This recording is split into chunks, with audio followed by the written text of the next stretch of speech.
بھارتی انتہا پسندوں کی دھمکیاں، بنگلہ دیش کا نئی دہلی کے غاصبانہ رویے کے خلاف سخت رد عمل، بھارتی شہریوں کے لیے ویزا سروس معطل کر دی۔ ڈھاکہ کی وزارت خارجہ کے مطابق بھارت میں قائم بنگلہ دیشی سفارتی مشنز کے ویزا سیکشن بند کر دیے گئے۔ کاروباری اور نوکری کے ویزوں کے علاوہ تمام دیگر اقسام کے ویزوں کا اجرا روک دیا گیا۔ بنگلہ دیشی حکام کے مطابق بھارت میں بنگلہ دیشی سفارتی عمارتوں کے اطراف احتجاجی مظاہروں اور دھمکیوں کا سلسلہ جاری ہے، جس کے پیش نظر سیکیورٹی بنیادوں پر بڑا فیصلہ کیا گیا۔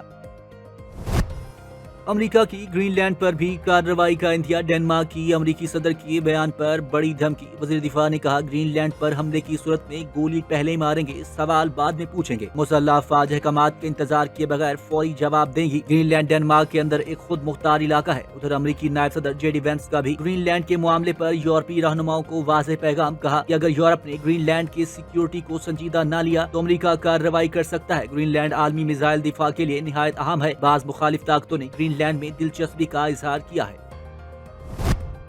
امریکہ کی روس کی معیشت کو مفلوج کرنے کے لیے سخت پابندیوں کی تیاری، روسی تیل یورینیم خریدنے والے ممالک پر 500% ٹیرف لگانے کا فیصلہ، امریکی صدر ٹرمپ نے سخت پابندیوں کے بل کی منظوری دے دی، بل پر ممکنہ طور پر اگلے ہفتے ووٹنگ متوقع۔ ٹرمپ کی روسی تیل خریدنے والوں پر بھاری ٹیرف عائد کرنے کے مجوزہ بل کی حمایت، عالمی منڈیوں میں ہلچل مچ گئی، بھارتی اسٹاک مارکیٹ کریش کر گئی، 4 دنوں میں تقریباً 9 لاکھ کروڑ روپے کا بھاری نقصان۔ نیا بل امریکی سینٹر لینڈزے گراہم کی جانب سے پیش کیا گیا، جسے صدر ٹرمپ کی واضح حمایت حاصل ہو چکی ہے۔ امریکی میڈیا رپورٹس کے مطابق بل کی منظوری اگلے ہفتے متوقع۔ منظوری کی صورت میں صدر ٹرمپ کو اختیار حاصل ہوگا کہ وہ روس سے تیل خریدنے والے ممالک پر 500% تک ٹیرف نافذ کر سکیں گے۔ اس وقت بھارت روسی تیل کے بڑے خریداروں میں شامل ہے۔ بھارت پہلے ہی امریکی تجارتی پالیسیوں کی باعث دباؤ میں ہے، جس پر 50% امریکی ٹیرف عائد ہے۔ نئے مجوزہ ٹیرف نے بھارتی سرمایہ کاروں میں بے چینی مزید بڑھا دی ہے۔ صومالی لینڈ میں اسرائیلی عہدیدار کا دورہ، پاکستان سمیت 24 اسلامی ممالک اور OIC کا سخت رد عمل، مشترکہ بیان میں صومالیہ کی وحدت اور علاقائی سالمیت کی مکمل حمایت کا اعادہ، علیحدگی پسند ایجنڈوں کی حوصلہ افزائی کی شدید الفاظ میں مذمت، اسرائیل کی جانب سے صومالی لینڈ کی تسلیم کرنے کا اقدام واپس لینے کا مطالبہ، مسلم ممالک کا بین الاقوامی قانون اور اقوام متحدہ کے چارٹر کی پاسداری پر زور، صومالیہ کے سفارتی و قانونی اقدامات کی حمایت جاری رکھنے کا اعلان۔ وزیر اعظم شہباز شریف کا کہنا ہے کہ فتنہ الخوارج کو ہمسایہ ملک سے مکمل سپورٹ دی جا رہی ہے۔ فیلڈ مارشل دہشت گردی کے خلاف جنگ میں فوج کی قیادت کر رہے ہیں۔ کوئٹہ میں سیاسی رہنماؤں سے گفتگو میں انہوں نے کہا کہ خیبر پختونخوا کی طرح دہشت گردوں نے بلوچستان میں بھی مشکلات پیدا کی، ہم دہشت گردی کے خاتمے تک چین سے نہیں بیٹھیں گے۔ وزیر اعظم نے مزید کہا کہ NFC کے تحت صوبوں کو وسائل فراہم کیے جا رہے ہیں۔ اس وقت کے وزیر اعلیٰ بلوچستان اسلم رسانی نے NFC میں 100% اضافے کا مطالبہ کیا تھا، جس پر پنجاب اپنے حصے کے 11 ارب روپے بلوچستان کو دیتا ہے۔ Chief of defence forces field marshal Asim Munir سے بنگلہ دیش کی فضائیہ کے سربراہ حسن محمود خان نے ملاقات کی، جس میں دو طرفہ دفاعی تعلقات اور علاقائی سلامتی پر تبادلہ خیال کیا گیا۔ پاک فوج کے شعبہ تعلقات عامہ کے مطابق ملاقات میں پاکستان اور بنگلہ دیش کے دفاعی تعاون کو مزید مضبوط بنانے، پیشہ ورانہ عسکری تعاون اور تربیتی تبادلوں کے فروغ پر زور دیا گیا۔ بنگلہ دیشی ایئر چیف نے پاک فوج کی پیشہ ورانہ صلاحیتوں کو خراج تحسین پیش کیا اور خطے میں امن و استحکام کے لیے پاک فوج کے کردار کی تعریف کی۔ فیلڈ مارشل عاصم منیر نے بنگلہ دیش کے ساتھ دیرپا دفاعی تعلقات کے عزم کا اعادہ کیا۔ بنگلہ دیش کے ایئر چیف حسن محمود خان کا نیشنل ڈیفنس یونیورسٹی کا دورہ، لیفٹیننٹ جنرل بابر افتخار صدر NDU سے ملاقات۔ ISPR کے مطابق فریقین نے عسکری تعاون، بالخصوص پیشہ ورانہ عسکری تعلیم اور مشترکہ تربیت کے شعبوں میں تعاون پر زور دیا۔ ISPR کے مطابق دورہ پاکستان اور بنگلہ دیش کے درمیان مضبوط تاریخی تعلقات اور دفاعی تعاون و تربیت کو مزید گہرا کرنے کی عزم کا عکاس ہے۔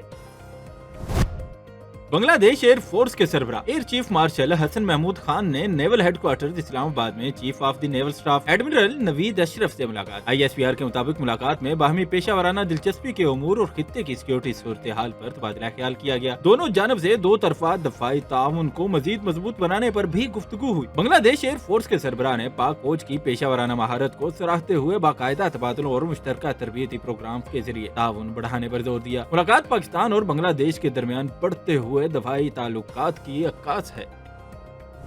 ہر ظالم مافیا کے لیے پنجاب کی زمین تنگ کر دی گئی ہے، کسی بھی فتنے کو پنپنے کی اجازت نہیں دی جائے گی۔ وزیر اعلیٰ پنجاب مریم نواز شریف کا علماء کرام میں اعزازیہ کارڈ تقسیم کرنے کی تقریب سے خطاب، کہا کچھ شدت پسندوں نے احتجاج کے نام پر ریاست کو یرغمال بنایا، کئی لوگوں نے مذہب کے نام پر فتنے کو فروغ دیا، لوگوں نے اسے سیاسی رنگ دینے کی کوشش کی لیکن ناکام رہے، قانون کے محافظوں کو بے گناہ شہید کیا گیا، دین کا نام استعمال کر کے فتنے کو فروغ دینا خیانت ہے، مذہبی منافرت اور تقسیم کو روکنا علماء کرام کی ذمہ داری ہے۔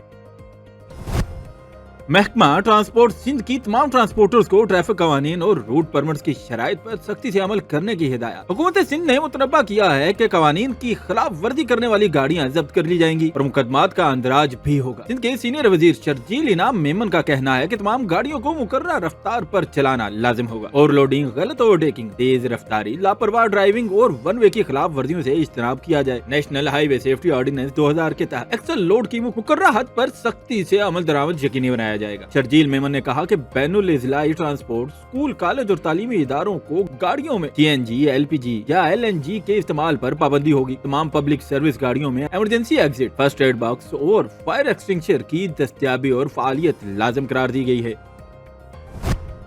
ملالہ یوسفزئی کا غزہ، سوڈان اور کانگو میں لڑکیوں کی تعلیم کے لیے امداد کا اعلان، $3 لاکھ امداد دی جائے گی۔ ملالہ کی انعام کردہ امداد میں سے $1 لاکھ غزہ، سوڈان اور کانگو ڈیموکریٹک ریپبلک کو فراہم کی جائے گی۔ ملالہ یوسفزئی نے امتیازات کے شکار علاقوں میں زندگی کی سختیاں جھیلتی لڑکیوں سے اظہار یکجہتی کیا۔ ملالہ کا بچوں کے مستقبل کے لیے کام کرنے والی تنظیموں کا ساتھ دینے کا مطالبہ۔